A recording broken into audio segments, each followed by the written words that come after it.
RIMS వైద్యాధికారుల నిర్లక్ష్యం మూలంగా ఆదివాసీ మహిళ మృతి చెందిందని బేలమండల సదల్పూర్ గ్రామస్తులు ఆరోపించారు. గ్రామానికి చెందిన లెగుపోతుబాయ్ గత 15 రోజుల క్రితం అనారోగ్యానికి గురికావడంతో కుటుంబ సభ్యులు రిమ్స్ ఆసుపత్రిలో అడ్మిట్ చేశారు. గత 15 రోజులుగా వైద్యులు రిమ్స్లో వైద్య పరీక్షలు నిర్వహించి ఎలాంటి చికిత్స చేయకుండానే తిరిగి ఇంటికి పంపించారని ఆరోపించారు. 15 రోజులు కేవలం బెడ్కు పరిమితం చేసి చేతులెత్తేశారన్నారు.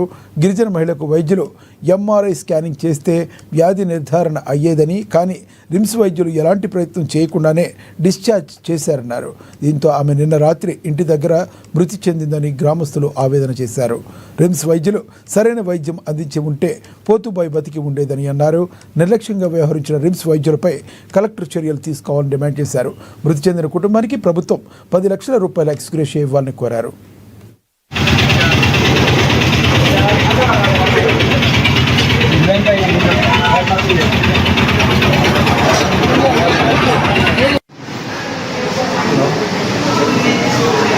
ఈరోజు ఆదిలాబాద్ డిస్టిక్ బేల మండలంలోని సదల్పూర్ గ్రామంలో, ఇది షూర్ పీటీజీ విలేజ్ అయితే టేకం పోతుబాయి అనే మహిళ వయసు 45 సంవత్సరాలు ఉంటుంది.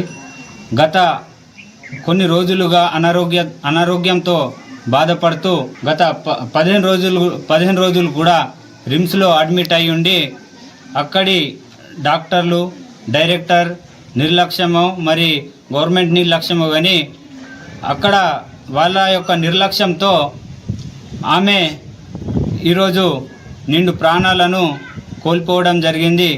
దీనిపై అధికారులు అట్లాగే ఈ ప్రభుత్వ యంత్రాంగం కూడా దృష్టి సాధించి వారి కుటుంబానికి 10 నుంచి 15 లక్షల వరకు ఎక్స్గ్రేషియా కింద వాళ్లకు ప్రకటించాలని మేము గ్రామస్తులం కోరుతున్నాము.